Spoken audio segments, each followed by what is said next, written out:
हमारी आँख में कई हिस्से होते हैं, जैसे कॉर्निया, प्यूपल, लेंस, रेटिना इत्यादि। इन सभी हिस्सों के मिले जुले सहयोग और ब्रेन के कॉम्बिनेशन से हम किसी दृश्य को देख पाते हैं। हम जो दृश्य देखते हैं उसकी क्वालिटी बहुत हद तक आँख में मौजूद नेचुरल लेंस, जिसे क्रिस्टलाइन लेंस भी कहा जाता है, पर निर्भर करती है। ये ट्रांसपेरेंट और फ्लेक्सिबल लेंस कैप्सुलर बैग के अंदर और कॉर्निया के पीछे रहता है और इसके चारों तरफ जोनुलर फाइबर जुड़े रहते हैं जो इसे अपनी पोजीशन पर बनाए रखते हैं। यह लेंस बाहर से आती हुई लाइट को रेटिना पर फोकस करने का काम करता है और जब लाइट बिना किसी रुकावट के इस लेंस से पास होकर रेटिना पे फोकस हो जाती है, तब हमें कोई भी वस्तु स्पष्ट रूप से दिखाई पड़ती है। कभी कभी वृद्धावस्था में क्रिस्टलाइन लेंस धुंधला और दुधिया रंग का हो जाता है और लाइट के रास्ते में रुकावट पैदा कर देता है।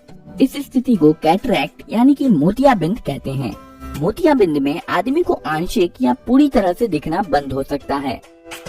मोतियाबिंद सही करने का एकमात्र कारगर तरीका है कि खराब हो चुके नेचुरल लेंस को हटाकर एक ट्रांसपेरेंट आर्टिफिशियल लेंस लगाया जाए। इस आर्टिफिशियल लेंस को इंट्राओकुलर लेंस इम्प्लांट कहा जाता है और इसे सर्जरी करके नेचुरल लेंस की जगह पर लगाया जाता है।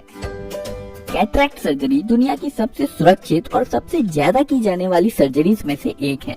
कैटरैक्ट सर्जरी आँख के एंटीरियर हिस्से में की जाती है, जिसमें स्क्लेरा, कॉर्निया, इरिस और लेंस सम्मिलित होते हैं। इस सर्जरी में लोकल एनेस्थीसिया का इस्तेमाल करके केवल आँख को शून्य किया जाता है और सर्जरी के दौरान पेशेंट होश में ही रहता है। सर्जरी से पहले आँखों में आई ड्रॉप्स डाले जाते हैं।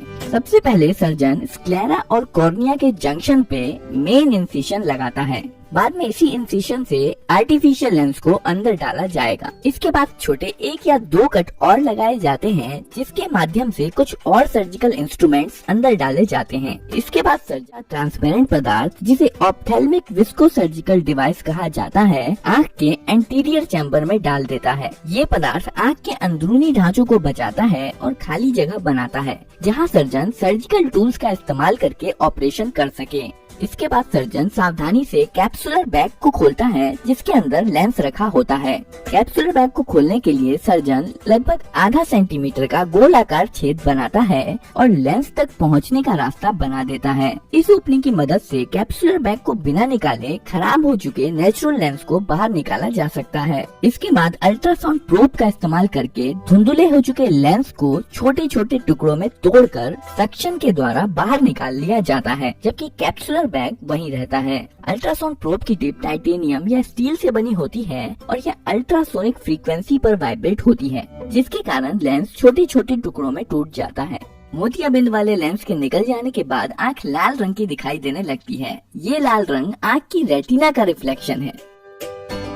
अंततः एक क्लियर आर्टिफिशियल लेंस को इंजेक्टर की मदद से लगा दिया जाता है।